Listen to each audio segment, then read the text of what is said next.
Hollywood burned, including Madonna's bra collection. They found 4 dead people a block away from us. One man had been shot to death in his garage. They stopped the riot just a couple dozen meters from the Chinese theater.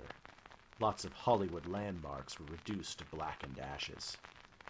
You had a sense when the sun went down that night that whatever the affliction was, it had lost its vital force. The rioting had spent itself. The National Guard finally arrived way too late to make any difference. Curfew was maintained for weeks, martial law and tanks on street corners. The real purpose of the military presence was to force whites and blacks to go back to pretending to like each other, that multiculturalism actually worked, and that there was not a race war of apocalyptic proportions brewing everywhere and anywhere in the near future.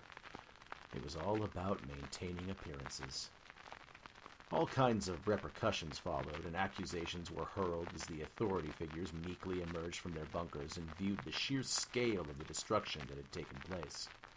Shame over abandonment of their posts was nowhere to be seen, nor did any prosecution for failure to perform duties take place. The air was filled with the smell of smoke for months afterwards, but eventually all the embers were extinguished. People tried to blot the entire thing out in some bizarre fit of collective amnesia. There was a fake quality to the smiles and kisses, though. The champagne didn't taste the same anymore. Everybody tried to pretend like they had not looked into the eyes of the dragon and seen the horror that is right underneath the everyday appearance of life, forever trying to break through all the tissue paper thin barrier of rules and laws that white people are tricked into thinking is some unshakable edifice of authority. Officially, there were more than 50 murders. Unofficially, some said there were more than 200 murders, mostly unsolved. I knew in an alternate universe I had been shot dead in a quick mart by Benny. I would have been just a short blurb on the obituaries page. Security guard, unknown assailant, services to be held on Sunday, blah, blah, blah. Like the other 50 people listed in the newspaper supplement amongst the victims of the riots. At night I had the shakes. I sometimes woke up thinking somebody was on the roof trying to burn the house down.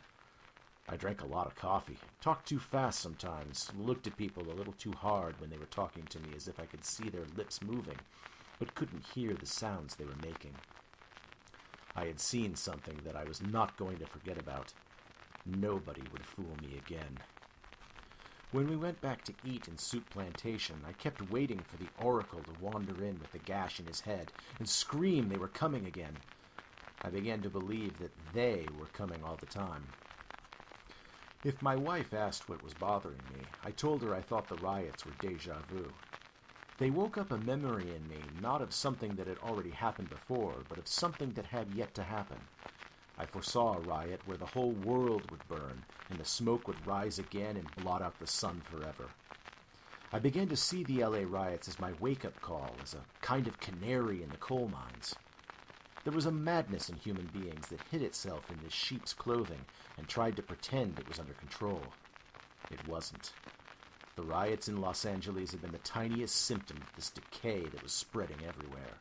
Like the first time you hear termites in the walls of your house at night and realize that by the time you can physically hear them, they have completely eaten away all of the marrow that kept the house standing. I had made up my mind that the next time the riots began, I would be ready. Even if they lit up the entire planet, I would not be a poor student. God would not have to show me again. That was my resolution.